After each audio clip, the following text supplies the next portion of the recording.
Good morning everyone. Happy rainy day, but এটাকে happy বলবো না স্যাড বলবো আমি বুঝতে পারছি না। কারণ বৃষ্টি ভালো লাগে একদিন দুদিন, কিন্তু অতিরিক্ত হয়ে যাচ্ছে। আর ভাল লাগছে না সত্যি কথা বলতে। যাই হোক, বৃষ্টি যতই হোক জামা কাপড়ও ধোয়াধুয়ি করতে হবে, মেলতে হবে। আর এই সিজনে জামা কাপড় ধোয়া, শুকানো আর তোলা একটা গেম শোর মতো। যাই হোক, মাছও চলে আসলো সকাল সকাল। অনেক মাছই ছিল ওনার কাছে, তো আমি নিয়েছিলাম ইলিশ মাছটা, আমার খুব পছন্দের।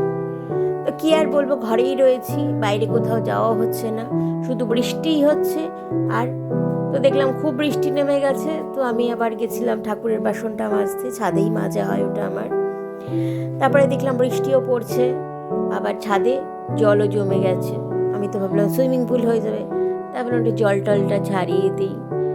কি বলবো, বৃষ্টিতে কোথাও যেতে পারছি না, তাই শুধু বৃষ্টিতেই ঘরেই থাকছি আর ছাদে যাচ্ছি, উঠোনে যাচ্ছি, বৃষ্টিতে ভিজছি। উফ কি দারুণ না, আমার আর ভাল লাগছে না। যাই হোক, আর কি করবো, সারাদিনে খাওয়া ঘুম আর কোনো কাজ নেই, টিভি দেখা, রিলস বানানো।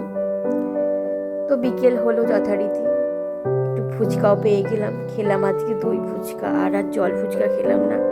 তো এই সারাদিন এই বৃষ্টি ভেজা দিন নিয়ে আমার সারাটা দিন কাটলো। আর তোমরা জানাও কি করছো বৃষ্টিতে।